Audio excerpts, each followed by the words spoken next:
ছাত্র সংসদ নির্বাচনের বিজ্ঞপ্তি জারি করার বিষয়ে কি ভাবছে রাজ্য সরকার?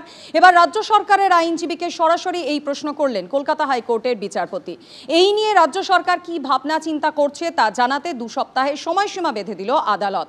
রাজ্য সরকার ছাত্র সংসদ নির্বাচনের বিজ্ঞপ্তি জারি করুক, বাকিটা আমরা দেখছি, পর্যবেক্ষণে জানালেন কলকাতা হাইকোর্টের বিচারপতি। রাজ্য জুড়ে কলেজে কলেজে মনোজিৎ মডেল সামনে আসার পর আরও জোরালো হয়েছে ছাত্র সংসদ নির্বাচনের দাবি। আর এবার ছাত্র ভোট নিয়ে সরাসরি রাজ্য সরকারকে প্রশ্ন করল কলকাতা হাইকোর্ট।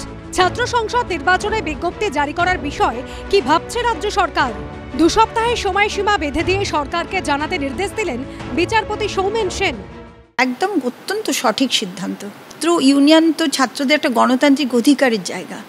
আমি তো নিজে এটা ভীষণভাবে সাপোর্ট করি যে সেই অধিকারের মধ্যে দিয়ে ইউনিয়নের মধ্যে তারা তাদের দাবি, তাদের বক্তব্য তারা অথরিটির কাছে তুলে ধরতে পারবে। সেটা আজকে বছরকে বছর বন্ধ। কোন উদ্দেশ্যে যে বন্ধ করা রয়েছে কি আর বলবো। সিন্ডিকেট করতে পারি, আমরা কনভোকেশন করতে পারি, আমরা সব কিছু করতে পারি আইনসম্মতভাবে।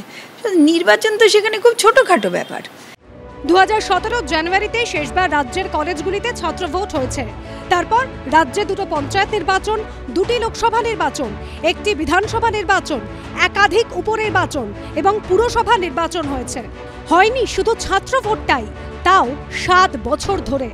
যাদবপুর বিশ্ববিদ্যালয় 2020 সালে এবং প্রেসিডেন্সি বিশ্ববিদ্যালয় 2019 সালে শেষবার ছাত্র সংসদে নির্বাচন হয়েছে।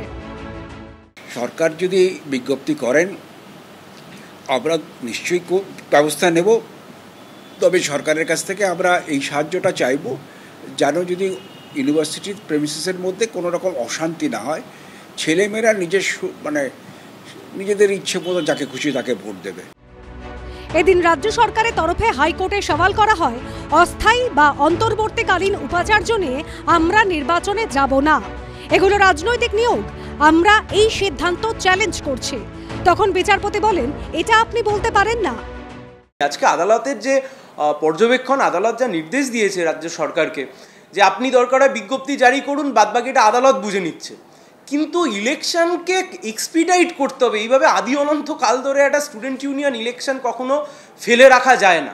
আদালত যেভাবে চাইছে যে এই কমিটিগুলোকে, বোর্ড যে গভর্নিং বডিগুলো আছে সেই বিওজিকে রাজনৈতিক প্রভাব মুক্ত করার জন্য, সেই বিষয়টি আমার মনে হয়েছে শিক্ষার জন্য অত্যন্ত জরুরি। যারা হয়তো কলেজের মুখটা ঠিকমতো দেখেনি, কলেজে ঠিকমতো পড়েনি, পড়াশুনো করেনি, তাদেরকে যদি আপনি কলেজের ভালো মন্দ ভাবার জন্য দায়িত্ব দেন, তাহলে সেই কলেজের অবস্থা যা হওয়ার তাই হচ্ছে। এরপর রাজ্য সরকারের আইনজীবী বলেন, সুপ্রিম কোর্টের নির্দেশ অনুযায়ী এই অন্তর্বর্তীকালীন উপাচার্যরা কোনো নীতিগত সিদ্ধান্ত নিতে পারবেন না। তখন বিচারপতি পর্যবেক্ষণে বলেন, রাজ্য সরকার নির্বাচনে বিজ্ঞপ্তি জারি করুক, বাকিটা আমরা দেখছি। এখান থেকে বলছে হাইকোর্ট নির্বাচনের কথা ছাত্র সংসদে, আর ইউনিভার্সিটিতে এতগুলো যে ভাইস চ্যান্সেলর নেই সেদিকে নজর নেই, যে রাজ্যপাল ভাইস চ্যান্সেলর আটকে রেখেছে। বেশি কর্তব্য হচ্ছে ইউনিভার্সিটিগুলোর শিক্ষা ব্যবস্থা নষ্ট হয়ে যাচ্ছে, যদি সেটা মনে করে সেই দিকে তাকায়। বেআইনি ভাবে আটকে রেখেছে ভাইস চ্যান্সেলর নিয়োগ। সুতরাং আমার মনে হয় না এতে কোনো কাজের কাজ হবে। ছাত্র সংসদ নির্বাচনের পাশাপাশি কলেজগুলির পরিচালন সমিতি প্রসঙ্গে বিচারপতি সৌমেন সেন বলেন, সমস্ত শিক্ষা প্রতিষ্ঠানের পরিচালন সমিতি রাজনৈতিক প্রভাব মুক্ত রাখতে হবে। পরিচালন সমিতিতে বিশিষ্ট শিক্ষাবিদদের রাখা হোক, তাদের কাছ থেকে পড়ুয়ারা শিখতে পারবে। যে বিশ্ববিদ্যালয়ে উপাচার্য আছেন সেখানে ছাত্র সংসদ নির্বাচনের প্রক্রিয়া দ্রুত শুরু করা হোক। মনোজিৎ কাণ্ড সামনে আসার পর দেখা যায় রাজ্যের কলেজগুলির পরিচালন সমিতির মাথায় বসে রয়েছেন তৃণমূলের নেতা, মন্ত্রী, বিধায়করা। কেউ 6টি কলেজের পরিচালন সমিতির সভাপতি, তো কারো হাতে রয়েছে 4টি কলেজ। কসবা আইন কলেজে তৃণমূল বিধায়ক অশোক দেবের প্রশ্রয়ে গণধর্ষণে অভিযুক্ত মনোজিৎ মিশ্রের রমরমার অভিযোগ পর্যন্ত উঠেছে। এই প্রেক্ষাপটে শিক্ষা প্রতিষ্ঠানের পরিচালন সমিতির রাজনৈতিক প্রভাবমুক্ত রাখার কলকাতা হাইকোর্টের পর্যবেক্ষণ নিঃসন্দেহে তাৎপর্যপূর্ণ। সৌভিক মজুমদার ও কৃষ্ণেন্দু অধিকারীর রিপোর্ট, এবিপি আনন্দ। 9 আগস্ট নবান্ন অভিযানের ডাক দিয়েছেন আরজিকর মেডিকেলের নিহত চিকিৎসকের মা-বাবা। নবান্ন অভিযানের আয়োজকের দায়িত্বে পশ্চিমবঙ্গ ছাত্র সমাজ নামে একটি সংগঠন। বৃহস্পতিবার হলো তারই প্রস্তুতি সভা। কর্মসূচিতে আসার রেজিস্ট্রেশনের জন্য নবান্নঅভিযান.com নামে পোর্টালের উদ্বোধন করা হলো। 9 আগস্ট আরজিকর মেডিকেল কলেজে চিকিৎসকের ধর্ষণ খুনের 1 বছর। ওই দিন নবান্ন অভিযানের ডাক দিয়েছে নিহত চিকিৎসকের মা বাবা। আয়োজকের দায়িত্বে পশ্চিমবঙ্গ ছাত্র সমাজ নামে একটি সংগঠন। গত বছরের 27 আগস্ট আরজিকর কাণ্ডের প্রতিবাদে ওই পশ্চিমবঙ্গ ছাত্র সমাজের নবান্ন অভিযান ঘিরেই ধুন্ধুমার পরিস্থিতি তৈরি হয়েছিল। বৃহস্পতিবার ছিল নবান্ন অভিযানের প্রস্তুতি সভা। আয়োজক হিসেবে এই কর্মসূচিতে আসার রেজিস্ট্রেশন করার জন্য বৃহস্পতিবার নবান্নঅভিযান.com নামে পোর্টালের উদ্বোধন করে পশ্চিমবঙ্গ ছাত্র সমাজ। তাদের অনুষ্ঠানে উপস্থিত ছিলেন শুভেন্দু অধিকারী সহ একাধিক বিজেপি নেতা ও নিহত চিকিৎসকের মা বাবা। নবান্ন অভিযানে চিকিৎসকের মা বাবার সঙ্গে থাকবেন শুভেন্দু অধিকারী। এই অনুষ্ঠান থেকে তৃণমূল ও আরজিকরের নিহত চিকিৎসকের জন্য যে জুনিয়র ডাক্তাররা মমতা বন্দ্যোপাধ্যায় সরকারের বিরুদ্ধে আন্দোলনে নেমেছিলেন তাদের নিশানা করেন শুভেন্দু অধিকারী।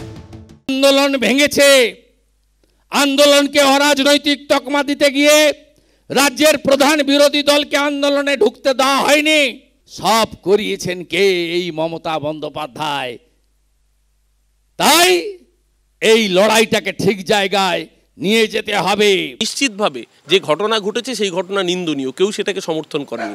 সেই ঘটনাকে কাজে লাগিয়ে যে মিথ্যার বেসাতি, যে মিথ্যার বুনে তৈরি করে একটা নির্বাচিত সরকারকে ব্যাকডোর দিয়ে ফেলার চক্রান্ত হয়েছিল, আজকে সেটা দিনের আলোর মতো এক্সপোজ, এবং এই এক্সপোজটা করেছি আমরা নয়, সিবিআই।